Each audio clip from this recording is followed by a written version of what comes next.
अस्सलामु अलैकुम व रहमतुल्लाहि व बरकातुहू।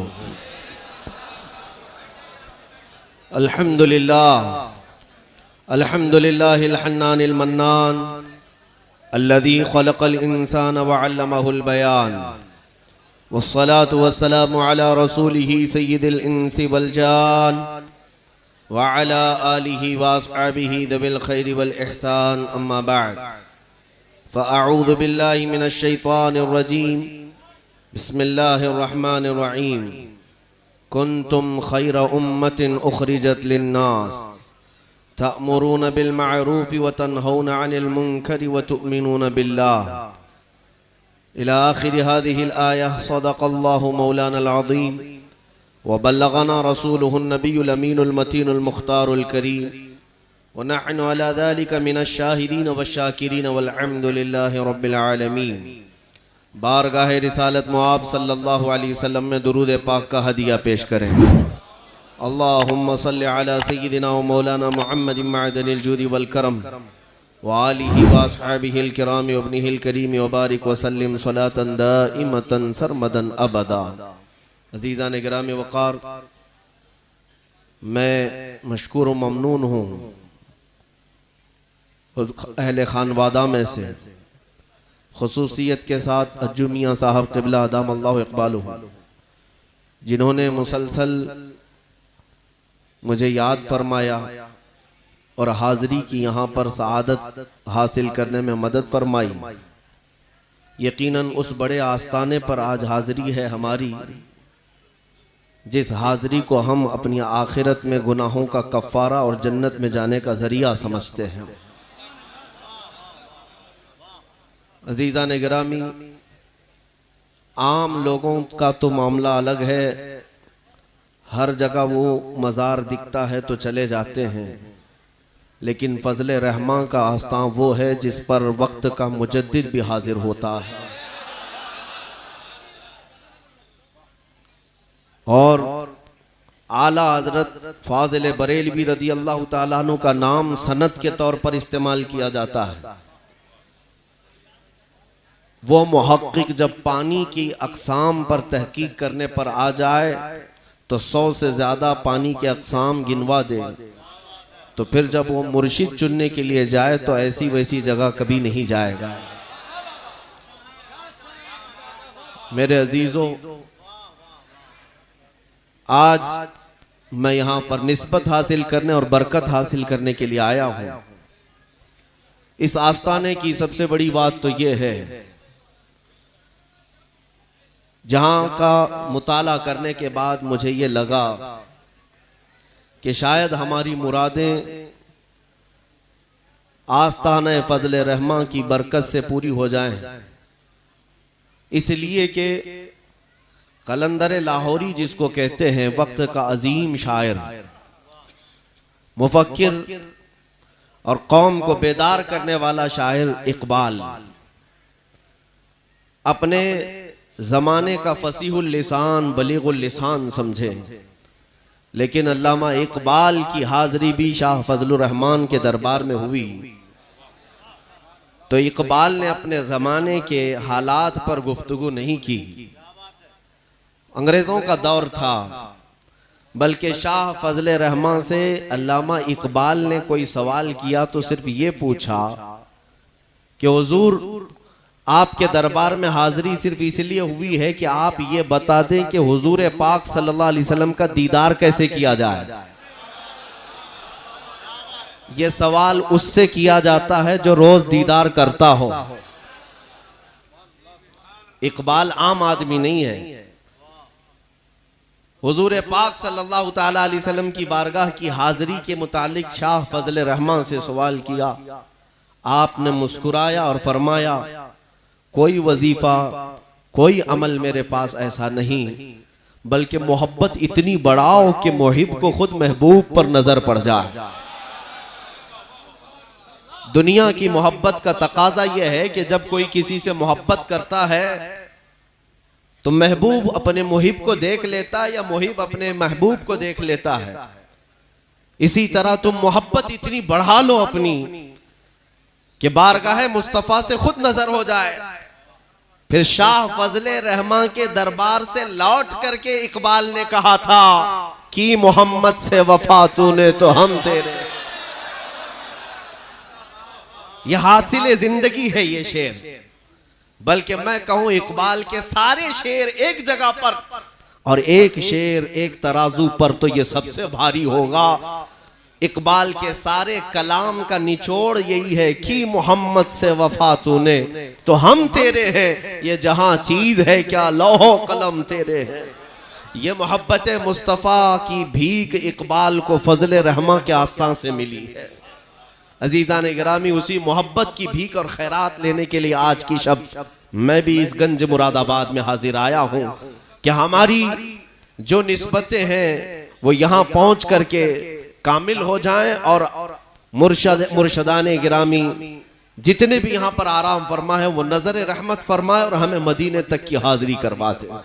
ये बात मैं यूं ही नहीं कह रहा, वक्त का मजजू बोली हाजी वारिस अली शाह रहमतुल्लाह ताला अलैह देवा शरीफ के, वो क्या कहते हैं जानते हैं? हजरत शाह फजले रहमान के मुतालिक कहते हैं, मैंने अपनी जिंदगी में कोई ऐसा शख्स नहीं देखा जो सुबह शाम हुजूर पाक की हाजिरी करता हो।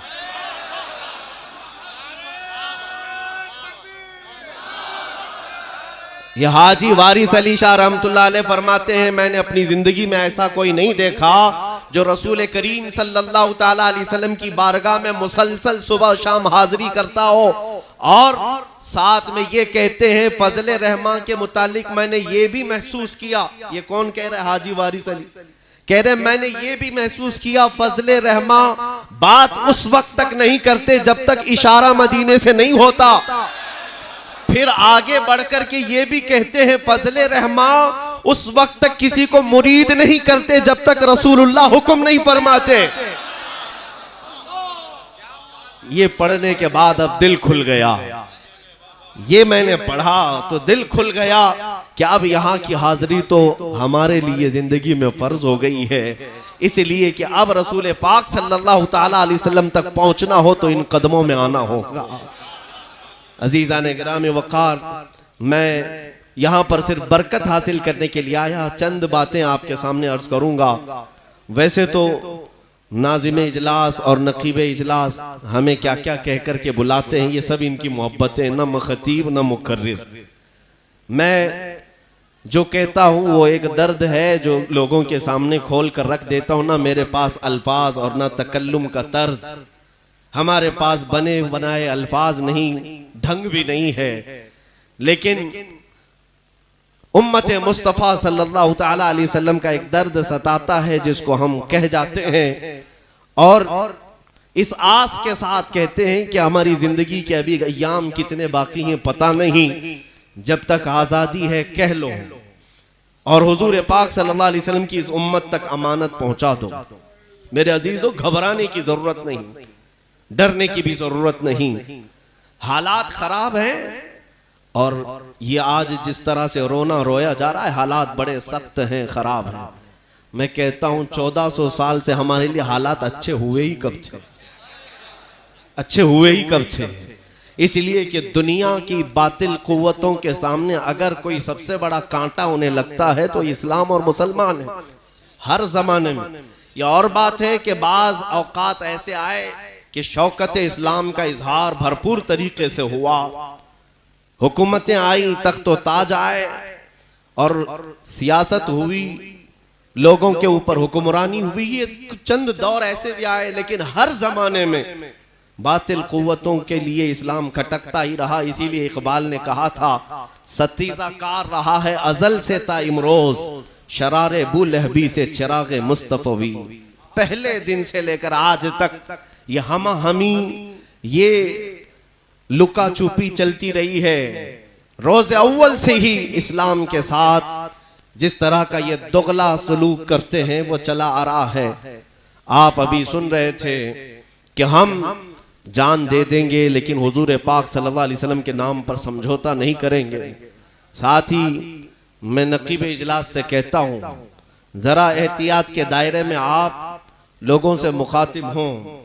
यकीनन आज आपके ऊपर जिस तरह से नजर हुकूमत और उसके कारिंदे जमाए हुए हैं, ये कोई ताज्जुब की बात नहीं है। मुसलसल उलमा के पीछे टीमें लगाई गई हैं कि ये आतंक को बढ़ा रहे हैं, ये भड़का रहे हैं, वर्गला रहे हैं। इनको तलवार से डर लगता है, जबकि आप तलवारों का जिक्र कर रहे हैं।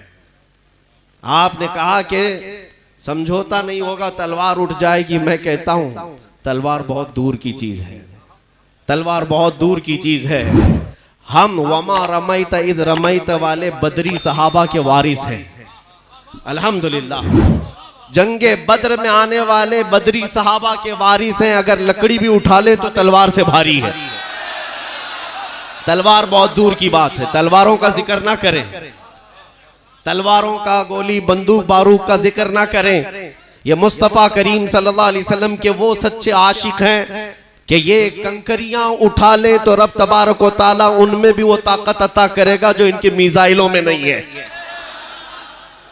ये हमारा ईमान और तवक्कुल जो है वो अल्लाह की जात से है, या असबाब पर नहीं। खालिक असबाब पर भरोसा करो ए मुसलमानों, और फिर बेदारी तुम ला करके तो दिखाओ। इसीलिए उनका एक शेर था नकीब इजलास का, बड़ा अच्छा लगा। उन्होंने ये कहा कि नूरे सरकार ने जुल्मत का भरम तोड़ दिया, कुफ्र काफूर हुआ, शिरक ने दम तोड़ दिया। सच कहा आपने। इसी को इकबाल ने 100 साल पहले कहा था, 100 साल पहले कहा था कि कुफ्र दम तोड़ देगा टूटी हुई शमशीर के साथ। कुफ्र दम तोड़ देगा टूटी हुई शमशीर के साथ, गर तुम निकला जाओ एक बार नारे तकबीर के साथ।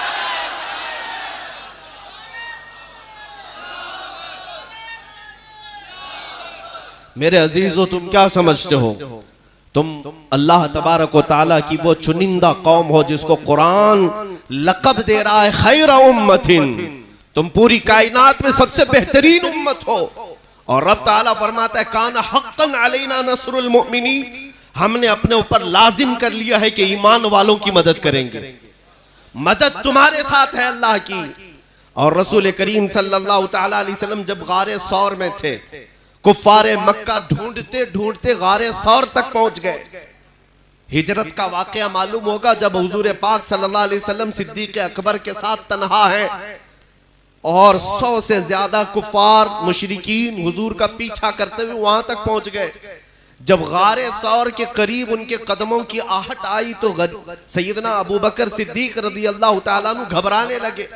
मेरे मुस्तफ़ा करीम सल्लल्लाहु अलैहि वसल्लम ने एक जुमला फरमाया था, उस जुमले को कुरान में भी अल्लाह ने बयान फरमाया। अबू बकर सिद्दीक के सीने पर हाथ रखकर अल्लाह के रसूल ने यूं कहा, ला तहज़न इन्नल्लाह माना। अबू बकर घबरा मत, अल्लाह हमारे साथ है, अल्लाह हमारे साथ है। ये जुमला इतना पावरफुल है, आज भी है मुसलमानों। में तुमसे कहता हूं फख्र करो इस बात पर, करोड़ों उनके साथ होंगे लेकिन अल्लाह हमारे साथ है, अल्लाह हमारे साथ है। अगर तुम हो सकता है ये पूछोगे अल्लाह हमारे साथ है तो ये मस्जिदों का हाल ऐसा क्यों है, या हमारी खानकाहें बर्बाद क्यों हो रही हैं, ये मुसलमान बच्चों का कत्लेआम क्यों हो रहा है, हमारी बच्चियों का हिजाब और ये अजान, ये कलमे, ये नमाजें, ये सलाम, ये हुजूर की ज़ात खतरे में क्यों है, निशाने पर क्यों है? तुम अगर ये सवाल करते हो तो मैं जवाब में इतना ही कहूंगा, कुछ तो शामत आमाल है, कुछ तो शामत आमाल है। हमारे बिगड़े हुए, हमारे भटके हुए नौजवान और हमारे मुआशरे की ये बुरे आमाल, कुछ तो ये सबब है, लेकिन कुछ तो रब ताला की मसलहतें भी हैं जिसको हम अपने अंदाज में यूं कहते हैं, कुछ देर की खामोशी है फिर शोर आएगा, कुछ देर की खामोशी है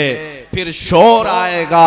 आज तुम्हारा वक्त है, कल हमारा दौर आएगा इंशाअल्लाह।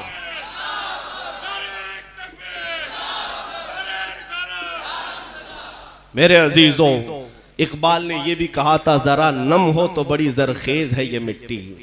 किसके लिए कहा है? इसी तबके के लिए कहा है। नौजवानों, तुम्हारे पास फौलादी ताकतें हैं, तुमने अपने आप को आज तक महसूस नहीं किया। तुमने ऐरे गैरे नत्थु खेरे की इक्तिदा में अपने आप को बर्बाद कर लिया, तुमने आइडियल किसी और को बना लिया। हकीकत देखो तो आज भी वो ताकतें, कुव्वतें तुम्हारे कदमों में हैं, तुम्हारे घर की कनीजें हैं। इसलिए कि इकबाल ने यह भी कहा था, उनके जो हम गुलाम थे खल्क के पेशवा रहे। उनके जो हम गुलाम थे, खल्क के पेशवा रहे, उनसे फिरे जहां फिरा, फिर आई कमी वकार में। हुजूर से फिर गए तुम तो ये कमी आई है वकार में और इज्जत में, बाकी कुछ नहीं। जो लोग ये कहते हैं कि मुसलमानों के पास अब ताकत व कुव्वत, सियासत, हुकूमत, दौलत, इज्जत कुछ नहीं है, मैं कहता हूं ये चीजें कब हमारे पास आई थी? कब थी? वो 313 निहत्ते साहबा जो बद्र में गए थे, मियां उनके पास कौन सी ताकत थी, कौन सी दौलत थी? उनके पास तो 10 लोगों के दरमियान 2 खजूरें होती थी खाने के लिए। हाँ, लेकिन मदीने से निकलते थे तो कैसर और किसरा भी कांपने लगते थे। उनके पास कपड़े वो थे जो जगह जगह से पैबंद लगे हुए थे। कभी हमने इन तमाम दौलतों पर फख्र करना सीखा नहीं, और ये असबाब हमारी कामयाबी का जरिया नहीं। हमारी कामयाबी का जो जरिया है और हमारे सरबुलंदी की जो राज, सरबुलंदी का जो राज है, वो ना ताकत है, ना हुकूमत है, ना सियासत है, ना दौलत है। वो हमारी सरबुलंदी और सरफराजी का जो राज है वो सिर्फ और सिर्फ इतना है, हमें करनी है शहंशाह बतहा की रजा जोई। वो अपने हो गए तो रहमत परवरदिगार अपनी। मेरे अजीजों, आज मैं दावत यही देने आया हूं नौजवानों को।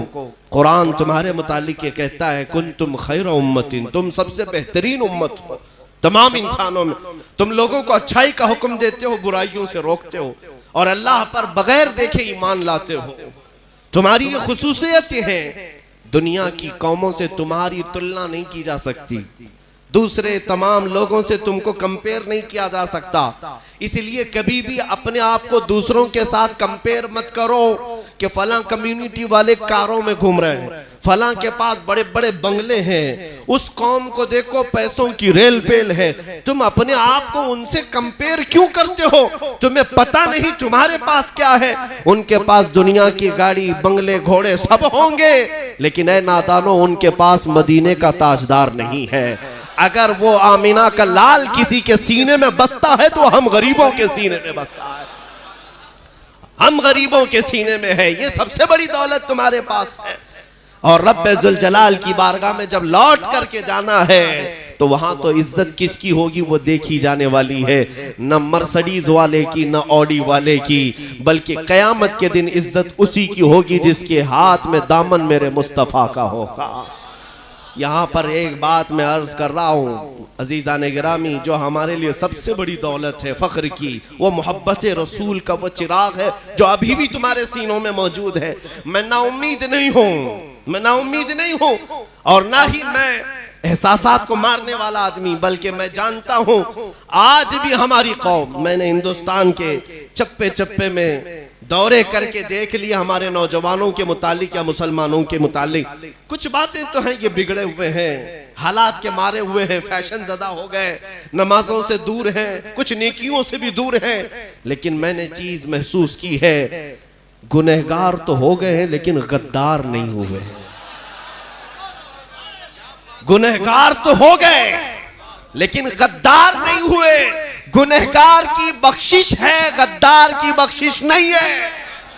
इसीलिए अब हमारी उम्मीदें जागी हुई हैं कि गद्दार नहीं हुए। इसकी सबसे बड़ी अलामत यह है कि इधर कोई हुजूर का नाम लेता है, बगैर किसी हुक्म के लोग अंगूठों को चूम लेते हैं, आंखों से लगा लेते हैं।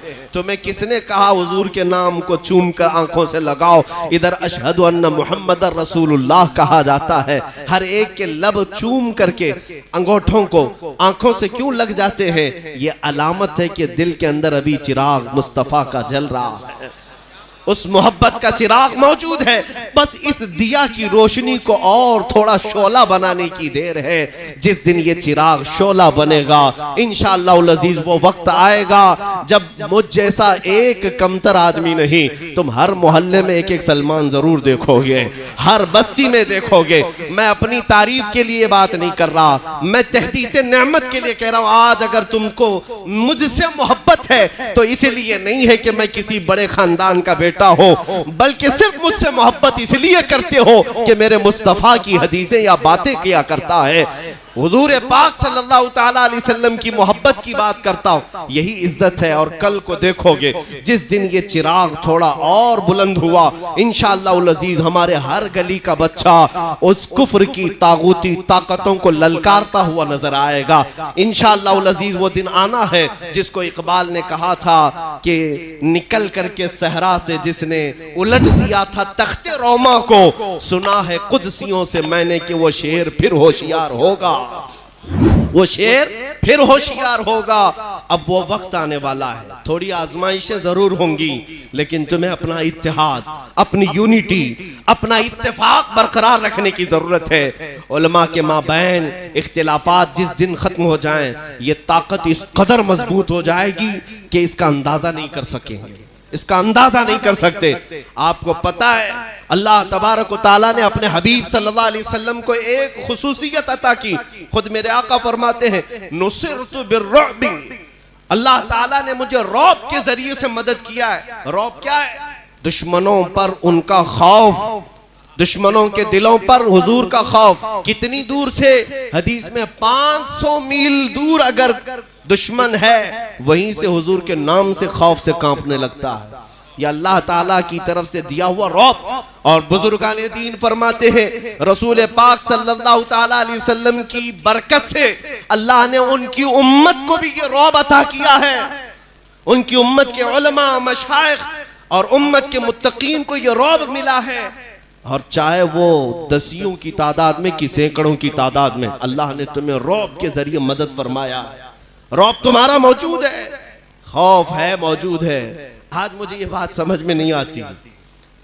आज एक हैरत की बात है, हमारा मुल्क अजीज, हम तो यहाँ पर पैदाइशी हैं, आंखें यहीं खोलें, बचपन से देख रहे हैं। हमसे बड़े भी बुजुर्ग यहाँ बैठे हैं, कई नशेब व फराज इन्होंने अपनी जिंदगियों में देखे होंगे। आज़ादी के वक्त के भी लोग मौजूद हैं, उसके बाद के भी लोग मौजूद हैं। जमाने में कुछ सख्तियां, कुछ नरमियां आती जाती रही, लेकिन अभी पिछले चंद सालों से एक ट्रेंड जो चला हुआ है, ऐसा लगता है कि हिंदुस्तान में सिर्फ मुसलमान ही हैं और कुछ नहीं है। सारे मीडिया चैनल में सिर्फ मुसलमान ही हैं। कभी कभार ये सुनकर फख्र भी होता है कि अल्हम्दुलिल्लाह हमारा ही हमारा है, जिक्र जहां देखो हमारा ही हमारा है। 24 घंटे उनके पास टॉपिक कुछ नहीं, अजान ही अजान है, बुरका ही बुरका है, हलाल गोश्त है। पता नहीं इन तमाम डिबेट्स और टॉपिक्स पे कितने ऐसे लोग जो कभी करीब से सुने नहीं थे, वो भी सुन करके इंशाअल्लाह अजीज इस्लाम के करीब आएंगे। इसीलिए मैं कहता हूँ अभी हमारी मुंबई की सरजमीन से एक कागजी शेर, कागज के शेर बहुत सारे होते, मौसम में उतरते और चैलेंज करने लगे कि हम अजानों को अगर इसी तरह से होती रही तो मस्जिदों के बाहर आएंगे और हमारे पाठ पढ़ेंगे और हनुमान चालीसा करेंगे। ये सिर्फ और सिर्फ भड़काने के लिए, चंद लोगों को वरगलाने के लिए। इन कागजी शेरों से मैंने कहा मुसलमानों डरने की जरूरत नहीं। मैंने जवाब में सिर्फ इतना ही कहा, आपको पढ़ना है शौक से आओ, 5 मरतबा आओ हमारी मस्जिद के पास, हम अजान देंगे। तुमको पढ़ना है, अपना पाठ पढ़ना है, अपना संगीत, अपना गीत गाना है, मस्जिद के बाहर आओ। देखते हैं पाबंदी कौन करता है। मियाँ नमाज पढ़ना ये सबके बस की बात नहीं, इन औकात की पाबंदी करना ये सबके बस की बात नहीं।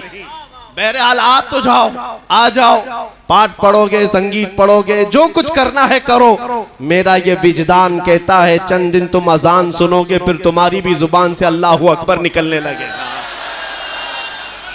अजान का असर ये है।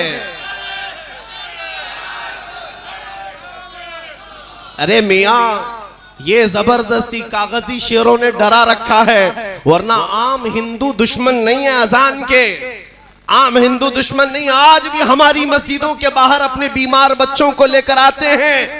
उनके ये एहसासात हैं, उनके ये जज्बात हैं कि अल्लाह के नाम पढ़ करके ये नमाजी निकलते हैं, दम करेंगे, शिफा हो जाएगी। और मैं कहता हूं अल्हम्दुलिल्लाह, तुम आओगे, पाठ पढ़ोगे, दुश्मनी लगाने की बात करते हो। चंद दिन अनजान लोगों को भेजो और करने दो, 40 दिन गुजरने दो, फिर देखो। हम तो अकीदा ये रखते हैं अजान पढ़ने से पागल अच्छे हो जाते हैं। हाँ, जिन्नात भाग जाते हैं, शैतान भाग जाते हैं। हमारा मुअज्जिन पुकारता रहेगा, एक दिन तुम्हारा भी शैतान भागेगा। खौफ।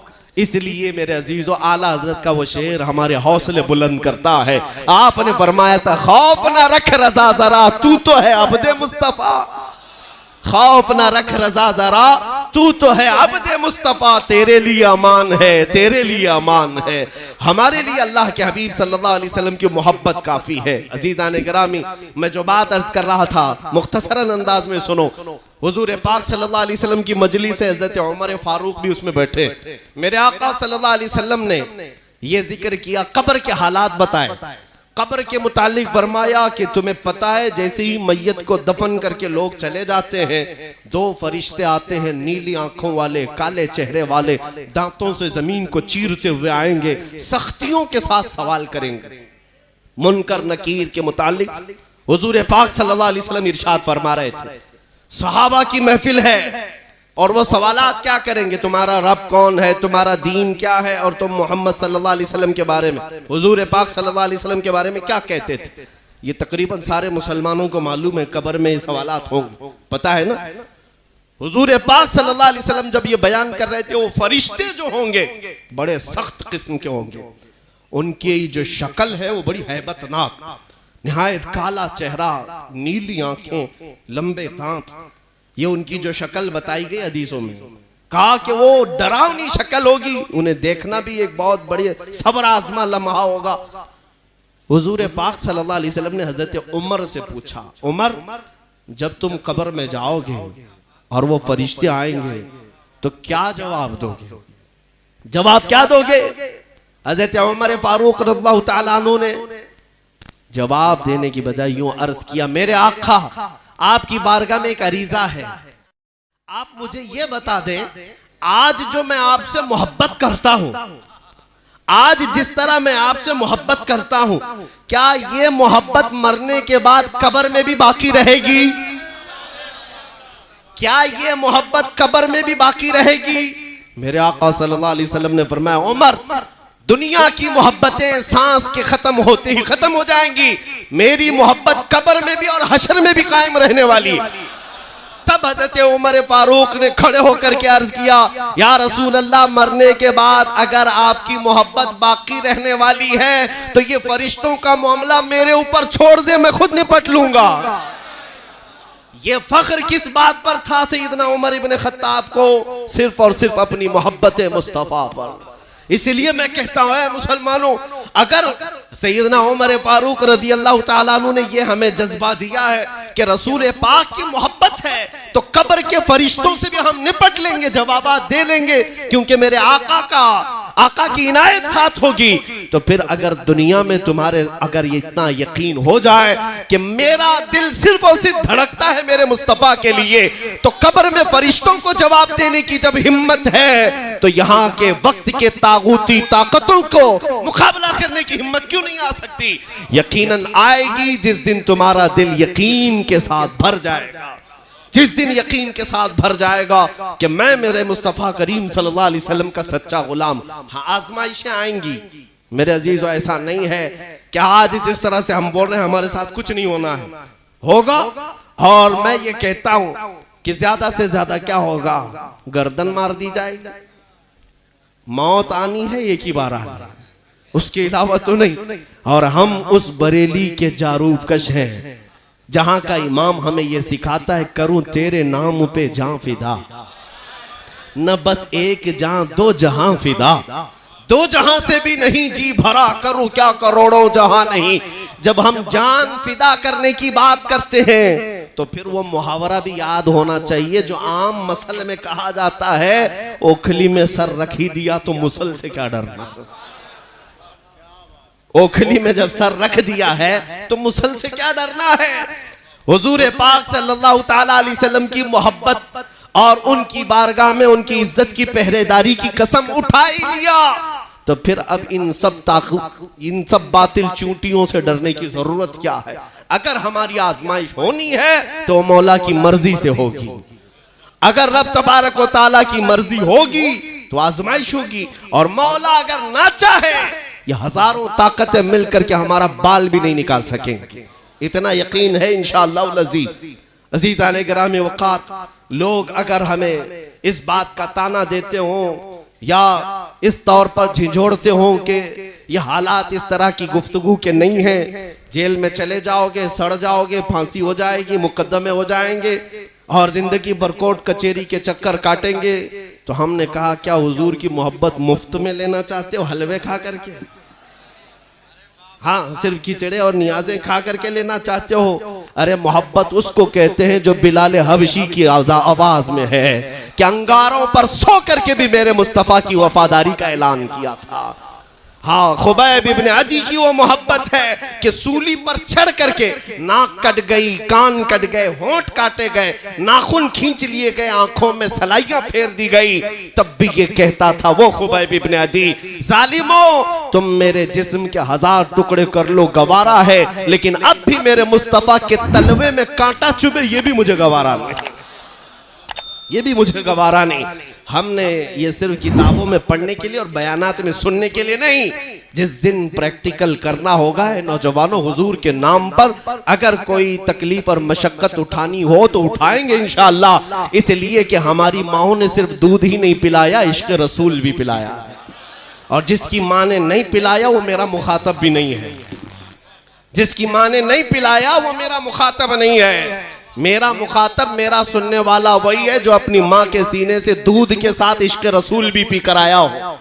अगर ये साथ में है तो डर और खौफ अपने सीने से निकालो। हालात जैसे भी होंगे, हर जमाने में इस्लाम का ये पौधा लहलहाता रहा है और लहलहाता रहेगा। आज जिस तरह के हालात पेचीदा किए जा रहे हैं, मेरे अजीजों, में भड़काने के लिए नहीं कहता हूँ, मैं सिर्फ और सिर्फ हिम्मत दिलाने के लिए कहता हूँ। ये नहीं है कि तुम भड़क जाओ और बाहर निकल करके कत्ल गारत करो, इस्लाम इसकी इजाजत भी नहीं देता। मेरे आका सल्लल्लाहु अलैहि वसल्लम की हदीस भी है, ला ततमन्नौ लिक़ा अदुव्विकुम, तुम अपने दुश्मन से मुठभेड़ की तमन्ना भी मत करना, जंग करने की तमन्ना मत करो। जंगों में सिवाय नुकसान के होता क्या है, सबके घर जलेंगे। हुजूर पाक सल्लल्लाहु ताला अलैहि वसल्लम ने हुक्म यह फरमाया, जंग की तमन्ना मत करो, लेकिन साथ में मेरे आका ने यह भी फरमाया, और अगर तुम्हारे सरों पर सवार हो जाए तो फिर कदम भी पीछे मत हटाओ।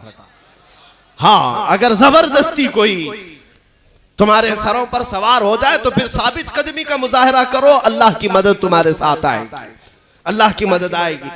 मैं अपनी कौम को यही जवां मर्दी और यही हौसला देने की बात करता हूँ। जायदादें, प्रॉपर्टियां, ये सारी चीजें जो कुछ भी मिली है वो मेरे रसूल की बरकत से मिली। तुम अगर ये सोचते हो कि मैं इस तरह के हालात में आ जाऊंगा, हमारे घर पर भी बुलडोजर चलेगा, दुकानें कर ली जाएंगी, जायदादें जब्त कर ली जाएंगी, ये जो खौफ फैलाया जाता है, मेरे अजीजों, यजीद भी ये करके देख चुका। बिल्डोजर उस जमाने में नहीं था, लेकिन जो भी रहा होगा वो घर भी तोड़वाया करता था अपने मुखालिफिन के। जो उसकी बगावत करे या जो उसकी बैत को न माने उसके घर तोड़वा दिया, बाजारों के दुकानों की दुकानें खत्म करवा दिया। हर जमाने का यजीद ये करके देखता है, लेकिन शब्बीर हर जमाने में जिंदा होता है। मेरे अजीजों, हुसैन आजम के चाहने वाले इन यजीदी ताकतों से नहीं घबराया करते। ईमान जिसके सीने में मौजूद है, जायदादें क्या आज तुम कर लिए, कल मेरे मुस्तफ़ा का अगर हुक्म हुआ तो इससे 10 गुना ज्यादा मौला अता करेगा। इंशाअल्लाह दरवाजे खुलेंगे, इस बात का खौफ ना रखो, डरो मत। इसीलिए मैं ये भी कहता हूँ, मौलाना साहब ने अभी नकीब इजलास ने जो कहा था उस पर मैंने कहा था कि तलवार उठ जाएगी और समझौता नहीं होगा। मेरे अजीजों, आज हिंदुस्तान के हालात को खराब करने के लिए बाज़ाब्ता कुछ भंग पिला करके, नशा पिला करके जवानों को उतार दिया गया है, और वो ऐसा आतंक फैलाते हैं कि वो होश में नहीं रहते। मस्जिदों के बाहर तमाशा करो, मज़ारात के बाहर तमाशा करो, सिर्फ और सिर्फ खौफ और हिरास का माहौल पैदा करने की ये कोशिश है, बाकी कुछ भी नहीं है। और ये भी मैं आपको बता दूं कि इनमें कोई सीरियस नहीं, ये सब राजनीति खेल है, पॉलिटिक्स चमकाना है। इसलिए कि अच्छी तरह समझ चुके, जब तक ये हिंदू मुस्लिम नहीं करेंगे अब कोई मुद्दा ही नहीं है, जीतने के और इलेक्शन के ये सब कोई मुद्दे ही नहीं रह गए। इसलिए मेरे अजीजों ये चीजें कर रहे हैं। लेकिन मैं उन कीड़ों से बार बार ये कहता हूं, तुम तलवारें उठा उठा करके मस्जिदों के बाहर लहरा लहरा करके डराते हो, उस कौम को डरा रहे हो जो 1400 साल से करबला सुन रही है। हमें इस बात का वो नहीं है, लेकिन अजीजा ने गिरामी वक़ार, आपको सब्र रखना है। इंशाअल्लाह अजीज रात के बाद सुबह को तो होना ही है। रात आई है तो सुबह तो होगी ही। आज अगर हमारे हालात पर अंधेरा छाया है तो इंशाअल्लाह ये जुल्मत को छटना है और 14वीं का चांद तुलू होना है। इंशाअल्लाह अजीज वो वक्त आएगा जब हमारी जमात में कोई सलाहुद्दीन का जानशीन पैदा होगा। लेकिन उससे पहले जो ये हालात हैं, इसमें आप सबके लिए मैं इतनी मुअद्दिबाना गुजारिश करूंगा, अपनी जिंदगी को बदल लो। आला हज़रत फाज़िल बरेलवी रदी अल्लाह ताला अन्हु के वो चंद अशार तुम्हारे गोशे गुजार करता हूँ। आपने सच फरमाया था, दिन लहू में खोना तुझे, शब सुबह तक सोना तुझे, शर्मे नबी खौफे खुदा ये भी नहीं वो भी नहीं। आज जो चीज तुम्हारे साथ साथ चल रही वो यही है, शर्मे नबी भी खत्म कर लिया, खौफे खुदा भी खत्म कर लिया। अगर नबी पाक सल्लल्लाहु ताला अलैहि वसल्लम से हया होती तो आदमी डर डर करके जीता है। क्या अचानक मेरी मौत आएगी, कब्र में जाऊंगा तो हुजूर देखेंगे तो क्या कहेंगे, तू मेरा गुलाम है, इस शक्ल के साथ आया। तो आदमी को शर्म हया अगर बाकी रहे अपने मुस्तफा से तो जीने का ही अंदाज नहीं रखता। खौफे खुदा अगर दिल के अंदर है तो इस तरह अय्याश नहीं रहता। इसलिए ये दो चीजें वापस अपनी जिंदगी में ले आओ। जब तुम जिंदगी तब्दील करोगे तब फिर तुम्हारा एक नारा भी बड़ा असरअंदाज होगा। बाकी यहां मजमू में बैठ कर के चीखने और चिल्लाने से क्या होना है। अगर तुम्हारे यहीं बैठ कर के नारे लगाने से ही सब कुछ होना था तो क्या बात थी। लेकिन अमल के मैदान में तुम्हें तब्दीली लानी होगी मेरे अजीजों। आला हज़रत फाज़िल बरेलवी रदी अल्लाह ताला अन्हु ने इसी दुनिया को दूर करने के लिए तुम्हें नसीहत की थी। ये वो दुनिया है जिसके तुम मतवाले हो गए हो। आज 4 लोगों की दोस्ती की वजह से तुमने अपनी शनाख्त बिगाड़ ली, हुजूर की सुन्नतों को पीठ पीछे फेंक दिया, अपनी दाढ़ी को बार बार छिलाकर गटर के हवाले करते रहे सिर्फ इसलिए कि 4 लोगों में मेरी शक्ल अच्छी रहे, इमेज अच्छी रहे। तुम ये नहीं सोचते कि मेरे नबी पाक जब मुझे देखेंगे तो क्या कहेंगे। हुजूर पाक सल्लल्लाहु ताला अलैहि वसल्लम की अगर नजर पड़े तो मुझे मेरे आका क्या कहेंगे। ये दुनिया जो तुम्हें दिख रही है हकीकत नहीं है मेरे अजीजों। उठो ए जवानों, छोड़ दो इन तमाम अय्याशियों को। शहद दिखाए जहर पिलाए, कातिल डाइन शोहर कुछ, इस मुर्दार पे क्या ललचाना, दुनिया देखी भाली है। आला हज़रत फरमाते ये दुनिया शहद दिखाती है, जहर पिलाती है। जितना ये टीवी चैनल्स में सीरियल्स हो या फिल्म हो, जो कुछ भी दिखता है ये सिर्फ तुम्हें शहद की तरह लगता है, हकीकत नहीं। ये तुम्हारे अखलाक का कातिल है। ये पूरा इंटरनेशनल तरीके से जो मुसलमानों के अखलाक को तबाह करने की साजिशें हैं, तुम समझते क्यों नहीं। तुम फैन बने हुए हो किसी हीरो के, किसी हीरोइन के। हमारी बच्चियां ख्वाबों में शहजादे सवार कर बैठी हैं, कैसा चाहिए जैसा फिल्मों में। नौजवान लड़का यही सोच कर बैठा है कि मुझे फिल्मों जैसी औरत चाहिए।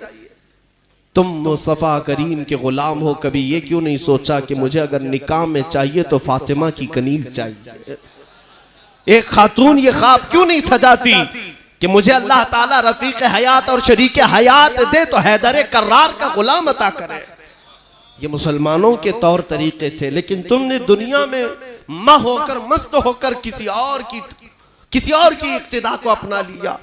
आ जाओ उसी नुक्ते पर, तुम्हारी कामयाबी अभी भी तुम्हारा इंतजार कर रही है, अभी भी तुम्हारा इंतजार कर रही है। तुम्हें बुला रही है वो वादियां जिन वादियों को मेरे मुस्तफा के गुलामों ने अजानों से पुर कर दिया था। आज वो वादियां चीख चीख कर बुला रही हैं। इकबाल ने कहा था कि ये तमाम जो हालात बदले वो जमाने में मुअज़्ज़ज़ थे मुसलमान होकर, आज तुम खार हुए तारीके कुरान होकर।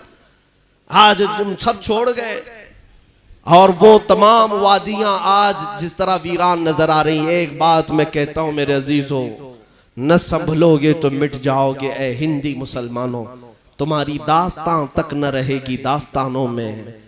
और फिर बहुत खूब ये कहा है शायर ने, नहीं तेरा नशीमन कसर सुल्तानी के गुंबद पर, तू शाहीन है बसेरा कर पहाड़ों की चट्टानों में। तुम जिस तरह की जिंदगी गुजार रहे हो ये मेरे मुस्तफा की दी हुई जिंदगी नहीं है। सुबह गाने सुनते उठना, शाम को रक्स देखते हुए सो जाना। नहीं मेरे अजीजों, गुलाम मुस्तफा की सुबह शामें ऐसी नहीं होती गाने की धुन पर सुबह करता हो और फिल्म देखते हुए सो जाता हो, बल्कि मेरे मुस्तफा का जो गुलाम है वो यूं कहता है, मैं सो जाऊं या मुस्तफा कहते कहते, खुले आंख मेरी सल्ले अला कहते कहते। यह हमारे नगमे थे, यह हमारी जिंदगियां थी। जब से बदल लिया तुमने इन जिंदगियों को, उनसे फिरे जहां फिरा फिर आई कमी वकार में। जो कुछ आज कमी है वकार में। अजीज़ान गिरामी वकार, वो दौर कैसा था जब ये औलिया कामिलीन थे। इनके द्वार को आप मुताला करें या पढ़ करके देखें, इनका दुर्वेशाना अंदाज भी काफिरों के दिलों पर एक रौब तारी किया हुआ था। आज हुकूमत के तख्त पर बैठ करके भी बिल्ली बने हुए हमारे लीडर नजर आते हैं। क्यों? कौम को बेच खाने वाले लीडर कुछ नहीं कर पा रहे आज। इसलिए मैं आपसे ये गुजारिश करना चाहूंगा, कुरान कहता है फलयहज़रिल्लज़ीना युखालिफूना अन अम्रिही अन तुसीबहुम फितना औ युसीबहुम अज़ाबुन अलीम। अल्लाह फरमाता है लोगों, मेरे नबी के हुक्म की मुखालफत करने से बच जाओ। अगर तुम रसूल के खिलाफ चलते रहे, अल्लाह फरमाता है अनकरीब अल्लाह तुम्हें फितने में मुब्तला कर देगा या दर्दनाक अजाब में गिरफ्तार करेगा। हुजूर की मुखालिफत करोगे फितनों में पड़ जाओगे। और आज इतने फितने हैं, इतने फितने के गिन नहीं सकते। आज मुखबिर सादिक रसूल पाक सल्लल्लाहु अलैहि वसल्लम की वो हदीस भी मुझे याद आती है। मेरे आका ने फरमाया मेरी उम्मत पर एक जमाना ऐसा आएगा कि फितने इस तरह से निकलेंगे जैसे बारिश के कतरे। इतने फितने होंगे मेरी उम्मत में।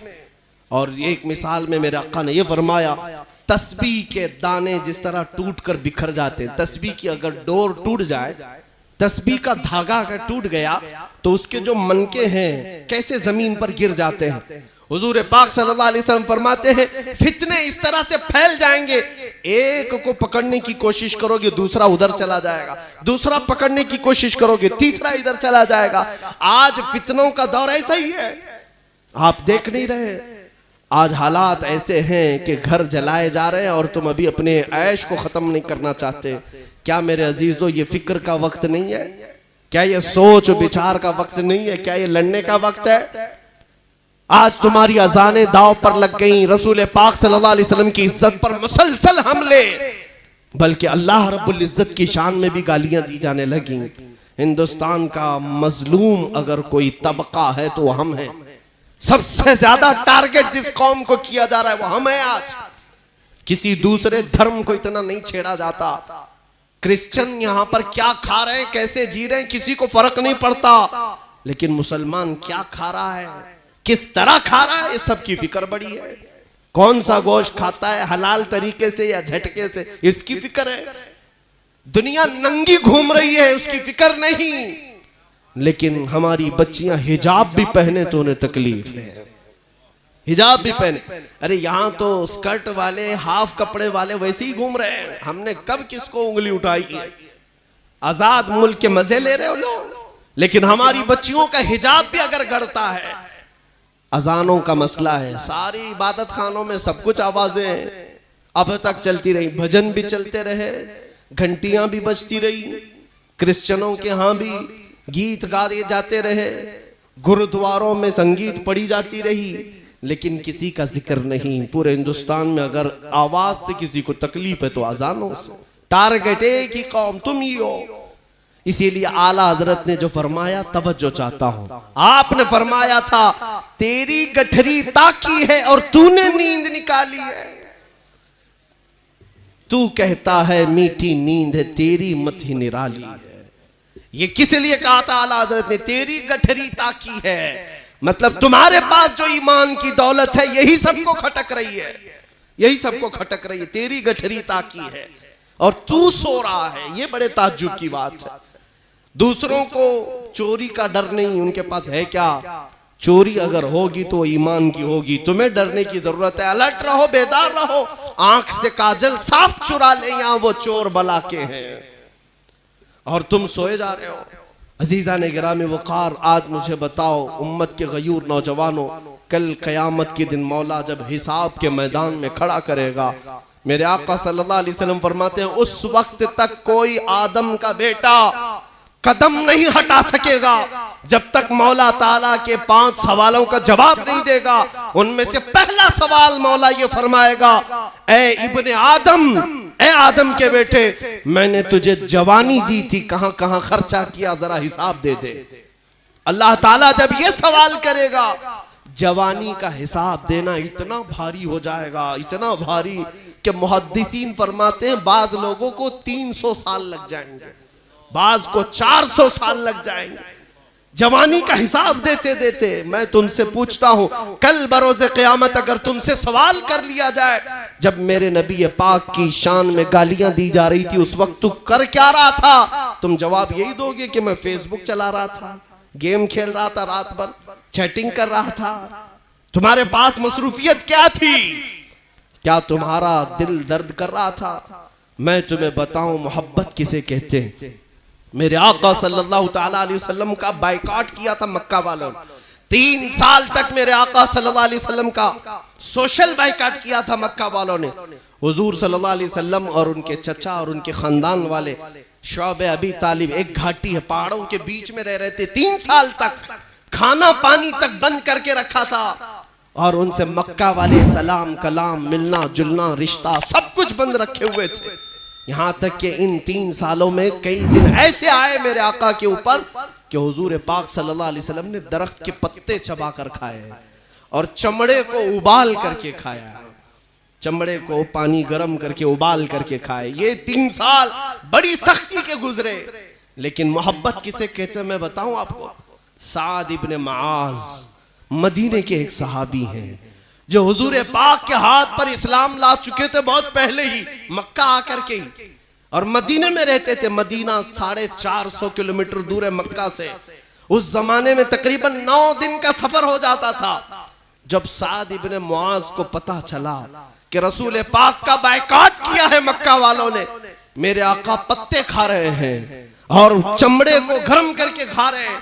साद बिन मुआज सरदार थे अपने कबीले के, अंसार साहबा में सरदार थे, खजूरों के बागीचों के मालिक थे, बड़े पैसे वाले थे। लेकिन मदीने वालों ने देखा साद इब्ने मुआज रोजाना उठते हैं और दरख्त के पत्ते खाते हैं और चमड़े को लाकर उबाल कर खाते हैं। लोग कहने लगे साद तुम्हारे अंदर फाका आ गया, इतनी गुर्बत आ गई कि तुम्हें पत्ते खाने की जरूरत पेश आ रही है, चमड़े खाने की जरूरत पेश आ रही है। साद इब्ने मुआज ने कहा नहीं, मेरे पास माल और दौलत का जखीरा है, लेकिन मैंने सुना मेरा मुस्तफा पत्ते खा रहा है, तो कैसे ये गवारा करे कि मैं खजूर खाऊं? मेरा दिल नहीं गवारा करता कि मैं खजूर खाऊं या रोटी खाऊं।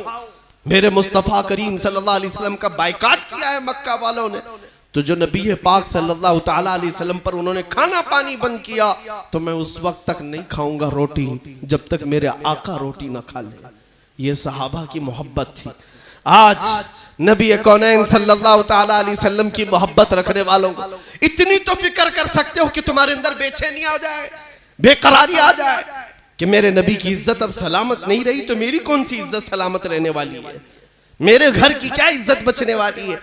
मैं एक बात जिम्मेदारी के साथ कहता हूं, बात कड़वी जरूर होगी, या उलमा, या मशाइख, या सज्जादे, या आस्ताने, एक बात याद रख लेना, जो कुछ भी तुम्हारे पास आज है ये सिर्फ और सिर्फ ये खानकाहों और दीवारों की वजह से नहीं, ये मेरे मुस्तफा की वजह से है।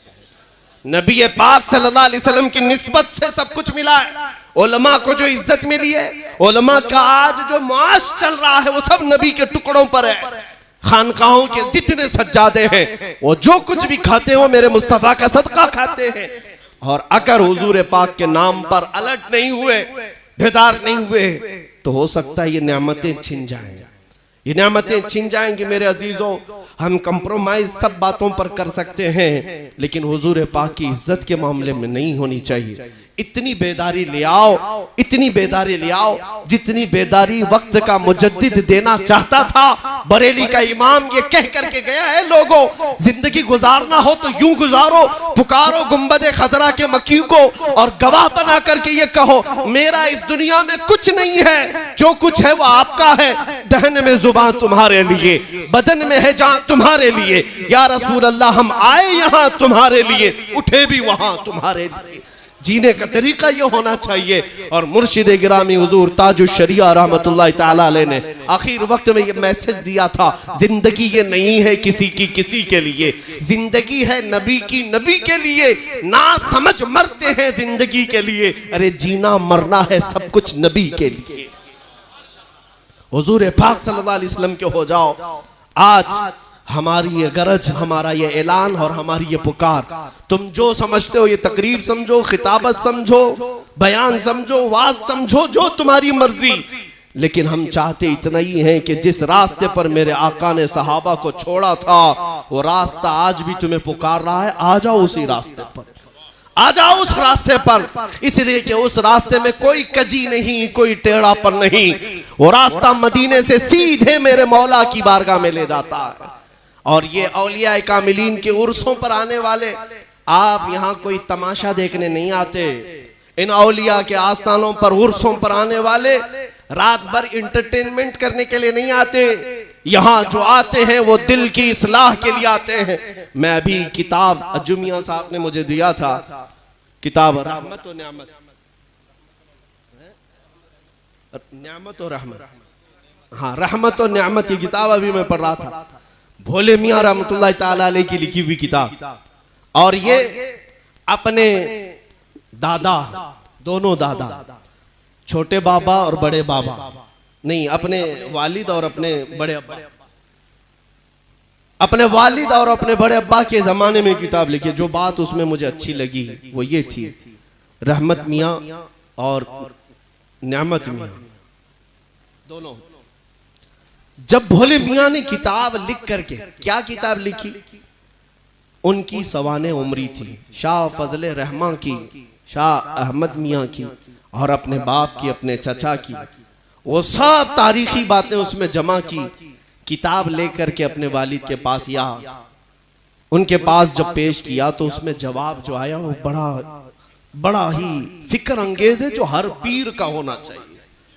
भोले मियां साहब से उन्होंने कहा कि आपने ये जो किताब लिखी है अच्छी बात है कि तारीख लिख दी अपने बाप दादाओं की, लेकिन क्या ही अच्छा होता जो हमारे पास आते हैं उनके दिल की इस्लाह की कोशिश करते हैं। ये लोग आते हैं तज़किया के लिए, अपने नफ्स की इस्लाह के लिए। ये फिक्र हुआ करती थी औलिया इकराम की, उर्सों में आने वालों को तौबा करा कर भेजते थे। कोई ऐसा नहीं होता कि उर्स में आया हो और तौबा ना करके गया हो। ये हालात हमारे अगर आज बदले हुए हैं तो इसको भी बदल लो मेरे अजीजों। हाँ, उर्सों में आए हो तो अपने दिलों को इन आस्थानों पर रख कर तौबा करके जाओ।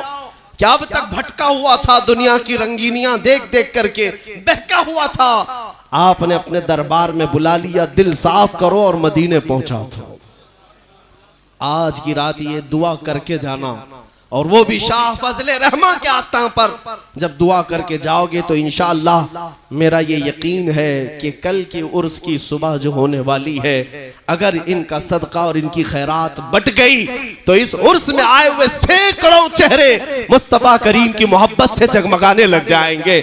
और फिर इतना ही नहीं, गंज मुरादाबाद से यह अबर उठेगा, पूरे हिंदुस्तान पे बादल बन के चमकेगा और बरसेगा इंशाअल्लाह अज़ीज़। लेकिन उर्स का मकसद ये हो कि मेरी ये ताराज जिंदगी, मेरी ये भटकी हुई जिंदगी वापस उस रास्ते पर आ जाए जिस रास्ते पर मेरे मुस्तफा करीम ने अपने गुलामों को छोड़ा था।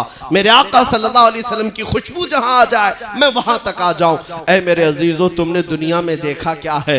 बस चंद हसीनाओं को देख करके कुछ नौजवान दिल दे बैठते हैं। उन्हें ऐसा लगता है जिंदगी का कुल यही है कि एक हसीना को हासिल कर लो, सुबह शाम उसके चक्कर काटो, कभी पैसा बर्बाद, कभी वक्त बर्बाद। तुम्हें देखा ही हुस्न कहाँ है? अगर हुस्न देखना था तो आमिना के लाल का हुस्न देखना था। व अहसनु मिनका लम तरा क़त्तु आइनी व अजमलु मिनका लम तलिद निसाओ।